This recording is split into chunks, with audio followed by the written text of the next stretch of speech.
தமிழக வெற்றி கழகத்துக்கு ஒரு பிரச்சனைனா யாருமே கண்டுக்க மாட்டாங்க. விஜய் அவர்களை முடக்க நினைச்சா அதை யாரும் கண்டுக்க மாட்டாங்க. வேற ஒரு பிரச்சனைனா வந்துடும். இப்போ ரீசெண்டாக அந்த ஜெரால்டோட பெண் வந்து குறிப்பிட்டிருந்தாங்க. அதாவது இடையில ஒரு பெண்ணை, சினிமா நடிக்கிற பொண்ணை ஒரு பத்திரிக்கையாளர் கேட்கிறாரு, நீங்க கொஞ்சம் எடை போட்டிருக்க மாதிரி இருக்கு, முத படத்தோட இந்த படத்தோட கொஞ்சம் குண்டா இருக்கிற மாதிரி இருக்கு அப்படின்னு தான் கேட்டாரு. அதுக்கு ஒட்டுமொத்த தமிழகமும் கொதிச்சு எழுந்துட்டாங்க. ஐயோ எங்க வீட்டு பொண்ணு அப்படி பேசிக்கிட்டியே, உங்க வீட்டுல ஒரு பொண்ணு இல்லையா, நீ இப்படி கேட்பியா, ஒரு நீ பாடி ஷேமிங் பண்றீங்க அந்த பொண்ணு அப்படின்னு சொல்ல போனா கடிமொழியை விட்டு போட்டுச்சுங்களேன். அப்போ ஒரு பெண்ணை உடல் எடை அதிகமா இருக்குன்னு சொன்னதே தப்பு, பாடி ஷேமிங் பண்ணதே தப்புன்னு ஒட்டுமொத்த தமிழகமும் கொதிக்கும் போது எனக்கு பெரிய பெருமையாக இருந்துச்சு. எப்படி மட்டும் தமிழ்நாட்டை இருக்க போடுறான் அப்படின்ட்டு அந்த சர்மிளாக்கா மாதிரி இதே நடக்குமா, இதில் உத்தரப்பிரதேசத்தில் நடக்குமா, தமிழ்நாட்டில் மாதிரி எவ்வளோ இன்டெலிஜென்ட் பீப்புள் இருக்கிறாங்க அப்படின்ட்டு ஒரே சந்தோஷம். ஆனால் ஒரு பெண் வட்டாரத்தையே ஒருவர் ஒரு தவறான வார்த்தையில சித்தரித்து பேசியிருக்கிறார். அது எவ்வளோ பெரிய வார்த்தை, சாதாரண வார்த்தை. அந்த வார்த்தை சொல்லப்போனால் உண்மையாக அந்த தொழில் செய்யும் பெண்களையே அந்த வார்த்தை சொல்லக்கூடாது. அது ஏதோ ஒரு சில கட்டாயத்தினாலேயோ குடும்ப பிரச்சனைனாலோ குடும்ப சூழ்நிலையினாலோ அந்த பெண் அங்கே போயிருக்கும் அந்த தொழில் வேலைக்கு அப்படின்னா அந்த பெண்ணே அந்த வார்த்தை சொல்லி திட்டுறது சரியா இருக்காதுன்னு நினைக்கிறேன். ஆனால் விஜயை பிடிக்கும் அப்படின்னு ஒரு பெண் சொன்னதுனால நான் சங்கீதா விட்டுட்டு போயிட்டாங்க, நான் இருக்கிற என் அண்ணனுக்கு நான் வந்து ஒரு அக்காவாக இருப்பேன், தங்கச்சியாக இருப்பேன், பையா பொண்டாட்டியோட இருந்துட்டு போகிறேன் அப்படின்னு அது ஒரு கலவைக்க லாங்குவேஜில் சொன்னிச்சு. அது சரியானு கேட்டால் கண்டிப்பாக சரி கிடையாதுன்னு வச்சுக்கலேன். இப்போது பல தரப்பட்ட பெண்கள் தமிழ்நாட்டில் இருக்கிறாங்க. சரி, நம்ம வீடியோக்குள்ளே போயிடுமா? நான் இன்ட்ரோ சொல்லாமல் பேசிட்டு இருக்கிறேன். வாங்க வீடியோக்குள்ளே போவோம்.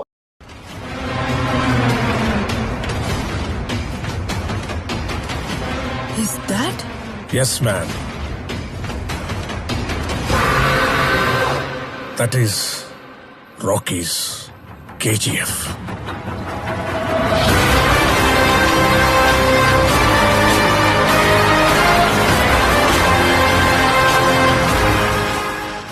எங்கள் சேனலை பாருங்கள், வீடியோ பிடிச்சிருந்துச்சுன்னா எங்கள் சேனலை சப்ஸ்கிரைப் பண்ணி வச்சுக்கிடுங்க, நோட்டிஃபிகேஷன் ஆன் பண்ணி வச்சுக்கிடுங்க, தாழ்மையான கருத்துக்களை கமெண்ட் பண்ணுங்கள், லைக் பண்ணுங்கள், ஷேர் பண்ணுங்கள். உங்களுக்கு என்னென்ன பண்ணமோ தோணுதோ அதெல்லாம் பண்ணி விடுங்க. முடிஞ்ச திமுக யாருக்கு இருந்தால் ஷேர் பண்ணி விடுங்க, ஜாலியாக இருக்கும். சரி, அப்போ இந்த தமிழ்நாட்டில் ஒட்டுமொத்தமாக பல பெண்கள் இருக்கிறாங்க. எல்லாரும் எப்படிப்பட்ட சூழ்நிலையில் வளர்றாங்க அப்படிங்கிறத பார்க்க. இப்போ பார்த்தீங்கன்னா ஒரு நிறைய பெண்கள் ஐடி கம்பெனி அது மாதிரி ஏரியாக்களில் வேலை செஞ்சு அப்படியே வளர்ந்து கொஞ்சம் இதாக இருப்பாங்க அப்படிங்கிறீங்களேன்.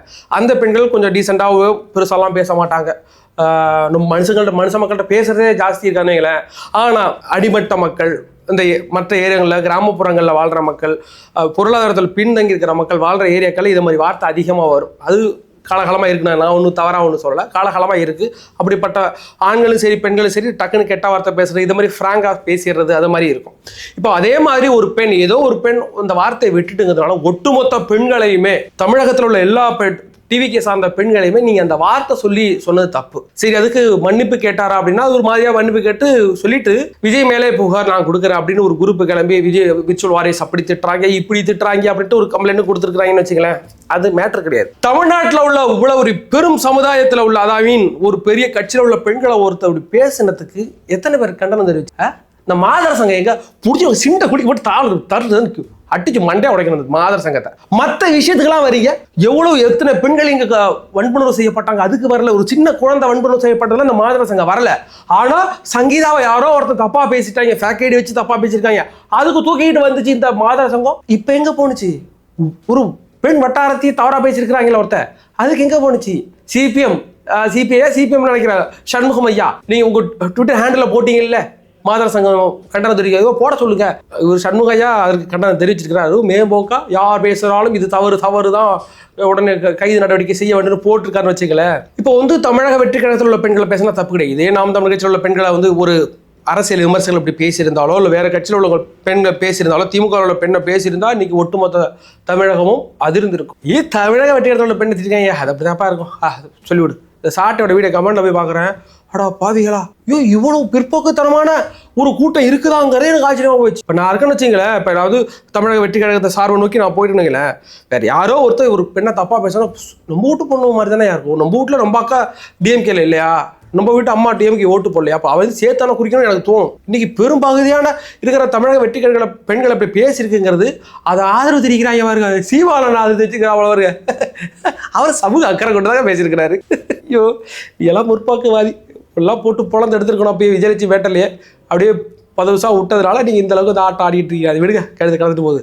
அதற்கு பிறகு இப்போ நம்ம மிக முக்கியமாக பார்க்க வேண்டியது என்னன்னு பார்த்தீங்கன்னா, அதே மாதிரி தான் விஜய் அவர்களுடைய கூட்டங்களுக்கெல்லாம் வந்து முட்டுக்கட்டை போடுவாங்க. இது நடக்குது, ஜனநாயக கொடுமைன்னு எல்லா கட்சியினருக்கும் தெரியும், எல்லாருக்கும் தெரியும். ஆனால் கை கட்டிட்டு வேடிக்கை வைப்பாங்க, எதுவும் சொல்ல மாட்டாங்க. இப்போ நம்ம திருமாவளவன் கொடியேற்றோடல திமுககாரங்க அடிச்சு விரட்டி விட்டாங்க. திருமாவளவன் அவரே போய் நின்றுட்டு வேற வழி இல்லாமல் திரும்பி வந்துட்டாங்க. அது ஒரு சாதிய குரூப்பை வந்து தடுத்து நிப்பாட்டினாங்களேன், அதுக்கு எல்லாம் கண்டு வந்துருச்சாங்கப்பா, எல்லாரும் கண்டு வந்துச்சாங்க. சொல்ல போனால் டிவிக்கே உள்ள வாரியர்ஸ் எல்லாம் பார்த்தீங்க, என்ன இந்த அளவுக்கு மோசம் பண்ணுறீங்க, ஆனால் யூகே பயிரோல அப்படிங்க நம்மளே சொல்லுவோம். ஆனால் ஒரு கட்சி தலைவர் பேசுவதற்கு இங்கே அனுமதி கிடையாதா? அது மற்ற நேரத்தில் நீங்கள் அனுமதி கொடுக்கலன்னா நாங்கள் ஸ்ட்ரகிள் பண்ணி வந்தோம், டிஃபெண்ட் மோட்லேயே இருந்தோம், தடுத்து வச்சிருந்தோம். சண்டை போடுறதுக்கு முன்னாடி எங்களை இங்கே சண்டை போடவே விடலை, தடுக்க எங்கள் மேலே வச்சு அவதூறு பரப்பிட்டே இருப்பாங்க, நாங்கள் தடுத்து உடச்சி பிரேக் பண்ணிகிட்டே இருப்போம். இதுக்கு பிறகு காலம் அப்படி இருக்காது நண்பா, சண்டை போட கற்றுக்கணும், சண்டை போடணும் இவங்கள்ட்ட. இனி நாங்கள் வைக்க போகிற ஒரு அரசியல் கருத்தை நீங்கள் வேணால் உடச்சி நீங்கள் பேசிடுங்க. நாங்கள் வைக்க போகிற தேர்தல் அறிக்கைகளாக இருக்கட்டும், நாங்கள் பேச போகிற அரசு இதுக்கு முன்னாடி விஜய் அவர்கள் பேசுனதுக்கும் இதுக்கு பிறகு முழுமையாக வேறுபடும். நாளைக்கு பேசுவார்னு நினைக்கிறேன், நாளைக்கு கண்டிப்பாக அந்த நுங்கம்பாக்கத்தில் பேசுவார். அதையெல்லாம் உங்களால் ஹேண்டில் பண்ணவே முடியாது. நான் ஏதோ உங்களுக்கு கூஸ் பம்ப்ஸுக்கோ இல்லைனா உங்களை மோட்டிவேட் பண்ணுறதுக்கெல்லாம் சொல்ல, உண்மையிலே விஜய் அவர்கள் இத்தனை நாள் பேசுனதுக்கும் நாளையிலேருந்து அடுத்த 25 நாள் பேச போகிறதுக்கும் அதோட அலை இருக்குல்ல, அது வேற மாதிரி இருக்கும். கண்டிப்பாக அதில் நீங்கள் வந்து அதான் நீங்கள் டிஃபெண்ட் பண்ணி நீங்கள் மேலே வாங்க, எங்களோட சண்டை போட. அதற்கு பிறகு தமிழ்நாட்டில் நிறைய பிரச்சனைகள் நடந்துக்கிட்டு இருந்தாங்கல்ல, கூட்டணி கட்சிகள் பாடு பெரும்பாடாக இருக்குது. இப்போ வந்து எடப்பாடியார் வீட்டை முற்றுகையிட்டு இருக்கின்றனர்.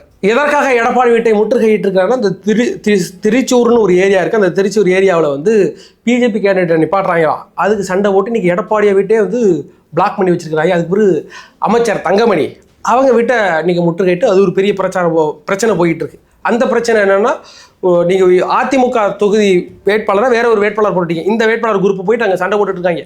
நான் வந்து கட்சி பணியெல்லாம் செய்ய மாட்டேன், நீங்கள் எப்படி அந்த ஆளுக்கு கொடுத்தீங்க, என்ன போடுங்க, மோகனை எதுக்கு போட்டிங்கன்னு இவங்க சண்டை போட்டுருக்காங்க. இவங்களை மாற்றி விட்டால் மோகன் குரூப் வந்து சண்டை போடுவாங்க. அங்கே ஒரு பெரிய பிரச்சனை போயிட்டு இருக்கு. அதற்கு பிறகு ராமநாதபுரத்தில் வந்து வேற ஒரு கூட்டணி கட்சிக்கு அங்கே ஒதுக்க போகிறாங்க. அதனால் முன்னாள் அமைச்சராக இருக்கக்கூடிய மணிகண்டன் இப்போ தாவக்காவோட பேசிகிட்டு இருக்கிறார், நான் அந்த கட்சியிலேருந்து விலைக்கு வந்துடுறேன், நான் உங்கள் ஏரியாவுக்கு வந்துடுறேன், நீங்கள் எனக்கு வந்து எம்எல்ஏ சீட்டு கொடுங்க, நான் வெற்றி பெற்று தருகிறேன் அப்படின்னு இப்போது தாவக்காவோட பேசிகிட்டு இருக்கிறாங்க. அங்கே அதிமுகவில் மிகப்பெரிய ஆளுங்கிற அந்த மணிகண்டன் தான். அதுவே பெரிய பிரச்சனையாக போயிட்டு இருக்கும்போது அந்த குரூப் ஃபுல்லாக இப்போ டிவி கேக்கு வந்துச்சுன்னா அதுவும் பெரிய நமக்கு சாதகமாக அமையும். நம்ம இரண்டே காலையில் ஒன்று சொல்லியிருந்தோம், எம்பி ஜோதிமணி அவர்கள் ஒரு ட்வீட் ஒன்று போட்டிருந்தாங்க அப்படின்னு நம்ம பேசியிருந்தோம். அது என்ன ட்வீட் அப்படின்னா, காங்கிரஸில் செல்வ பெருந்தகை தான் பெரிய முகமாக இருக்கிறாரு, அவர் என்ன பண்ணுறாருன்னா காசு வாங்குறாரு, ஒவ்வொரு சீட்டுக்கும் 10 கோடி ரூபா 5 கோடி ரூபான்னு அந்த 28 சீட்டு வித்துக்கிட்டு இருக்கிறாருன்னு போட்டுருந்துச்சு. அதுக்கு இந்திய காங்கிரஸுடைய டேட்டா அனாலிஸ்ட் இருக்கிறார்ல விஹோ வகுப்பாளர் பிரவீன் சக்கரவர்த்தி, அவர் இன்னைக்கு ஒரு ட்வீட் ஒன்று போட்டுருக்காரு, தமிழ்நாடு காங்கிரஸில் பீஸாவுக்கு அடிச்சுக்கிற மாதிரி அடிச்சுக்கிட்டு இருக்கிறாங்கன்ட்டு ஒரு கார்ட்டூன் புகைப்படத்தோடு போட்டு கலாச்சிட்டு இருக்கிறாங்கள.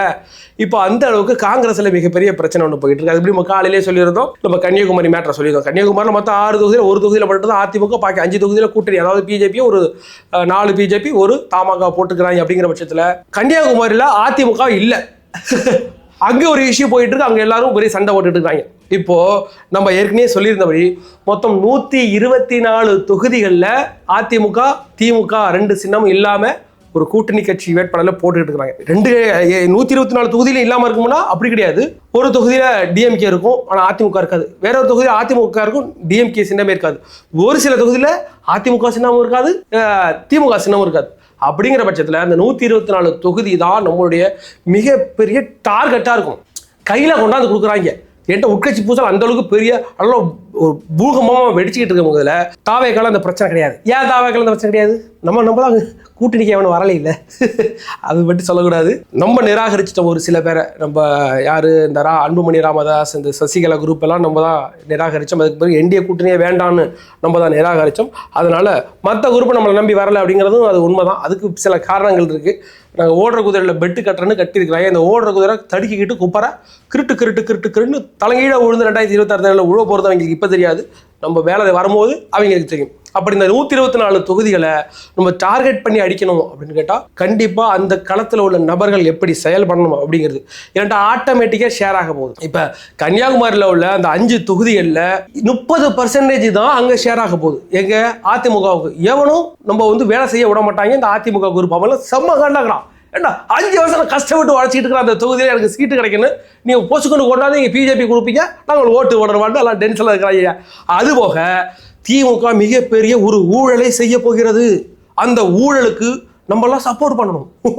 நம்மளாம் சப்போர்ட் பண்ணி அந்த ஊழலை கங்க்ராச்சுலேட் பண்ணி நீ வந்து என்கரேஜ் பண்ணணும். என்ன ஊழல்னா, ஒவ்வொரு தொகுதியிலும் ஒரு ஓட்டுக்கு 5000 முதல் திமுக 5000 கொடுக்கறதாக இப்போ பேசப்பட்டிருக்கு. இன்னும் காலங்களில் அவங்க கொடுக்க ஆரம்பிச்சது தெரியும். ஒரு ஓட்டுக்கு 5000 படி ஒவ்வொரு தொகுதிக்குமே பணத்தை கொண்டாந்து சேர்த்துட்டாங்க. இப்போ சேர்த்து இப்போ கொடுக்க போறாங்க. கொடுக்கும்போது இப்போ நம்ம ஏற்கனவே சொல்லியிருந்தோம், இப்போ எனக்கு 2 பேர் இருக்கிறாங்க திமுகவில்.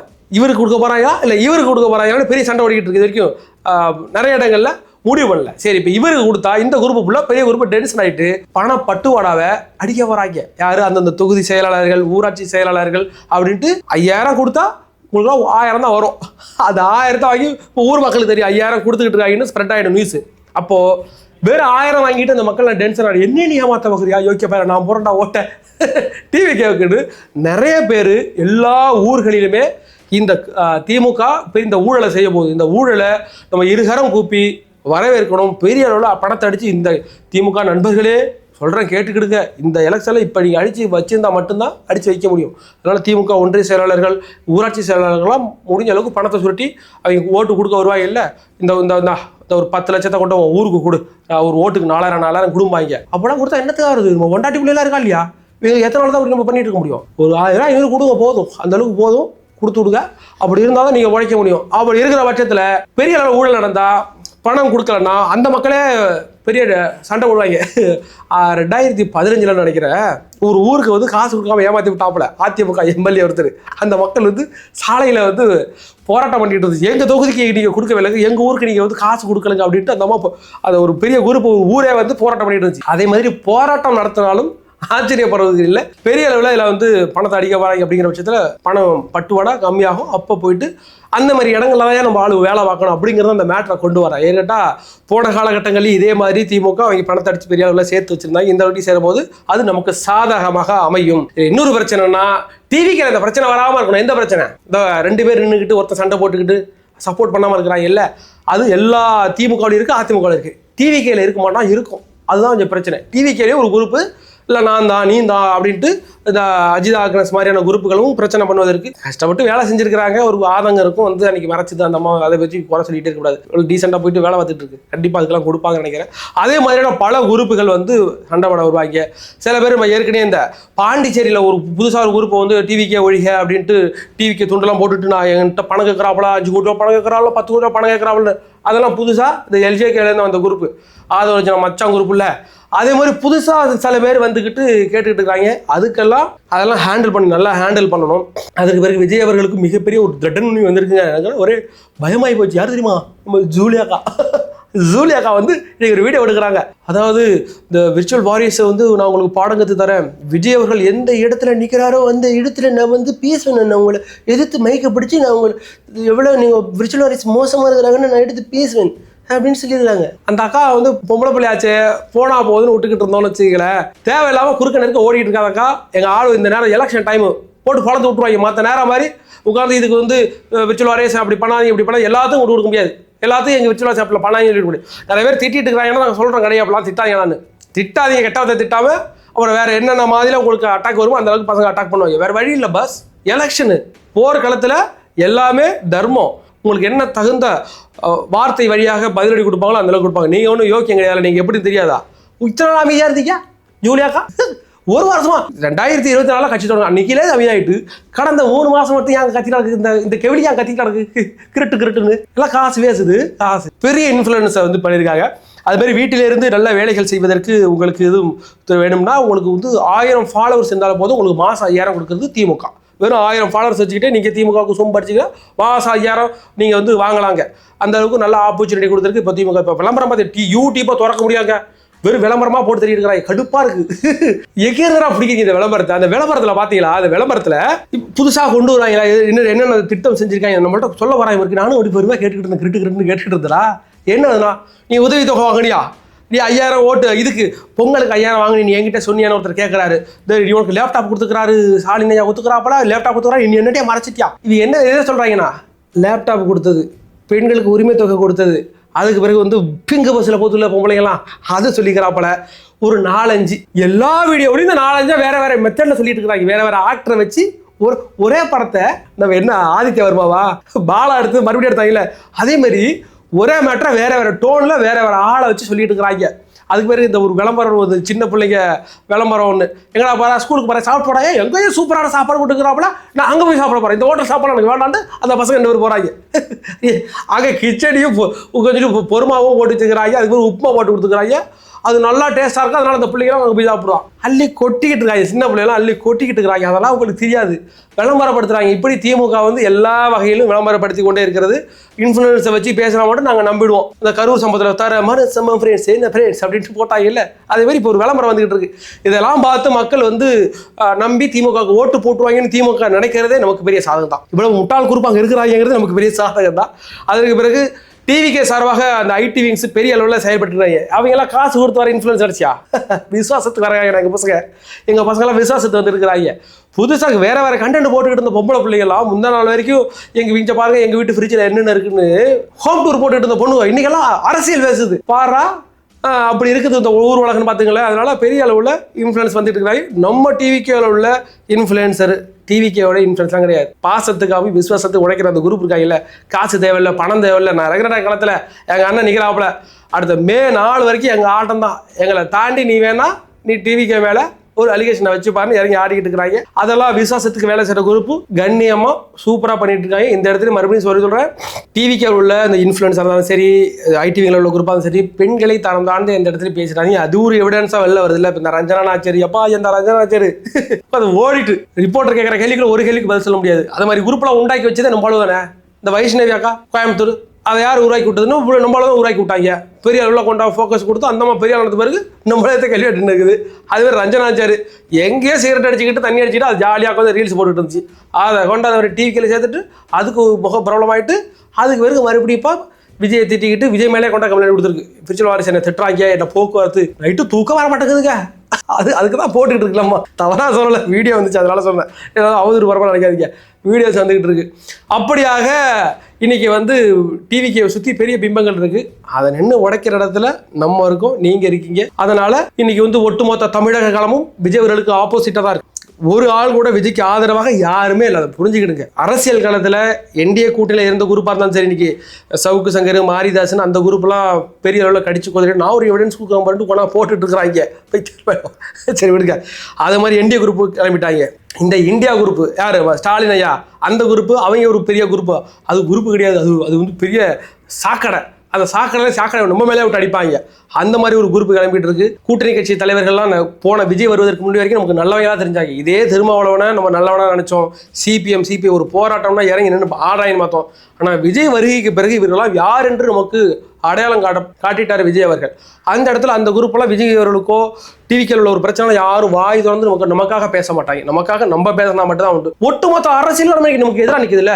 ஆனால் பாருங்க ஒட்டுமொத்த தமிழக மக்கள் நம்மோட நிற்கிறாங்க அதுதான் விஜய் அவர்கள் நான் மக்களோட கூட்டணி வச்சிருக்கிறேன்னு சொல்றதுக்கு மிக முக்கிய காரணமும் இதுதான் ஆக மொத்தத்தில் வர இருக்கிற அந்த 2026 தேர்தலில் நம்மளுடைய கோலை நோக்கி போயிட்டு இருக்கோம் வெற்றியோ தோல்வியோ அது அந்த ஆண்டவன் நமக்கு பரிசளிக்கட்டும் இந்த தமிழக மக்கள் நமக்கு பரிசளிக்கட்டும் இவங்க யாரு அதை நம்ம களத்தில் போய் சந்திக்க போறோம் அதனால கான்ஃபிடண்டா இருங்க நான் சொன்ன மாதிரி இந்த கூட்டணி கட்சிகள் போட்டியிடக்கூடிய இடங்கள்ல உங்களோட கவனம் அதீத கவனமாக இருக்கட்டும் மிக மிக கவனமா இருங்க பூந்து விளையாடுங்க அந்த ஓட்டுகள்லாம் பிரிய போகிற அந்த கூட்டணி கட்சிகளில் சண்டை ஓட்டுக்கிட்டு கம்முன்னு கிடக்கிறாங்கல்ல அந்த ஓட்டெல்லாம் கொண்டாந்து டிவிக்குடைய வேட்பாளர்களுக்கு நீங்கள் கொடுக்க வேண்டும் என்று எங்கள் சார்பாக நாங்கள் கேட்டுக்கொள்கிறோம் உங்களுடைய தாழ்மையான கருத்துக்களை கமெண்ட் செக்ஷனில் பதிவுங்க வேற ஒரு வீடியோவில் சந்திக்க வரை உங்களோட விடைபெறுவது நான் உங்கள் எங் தாத்தா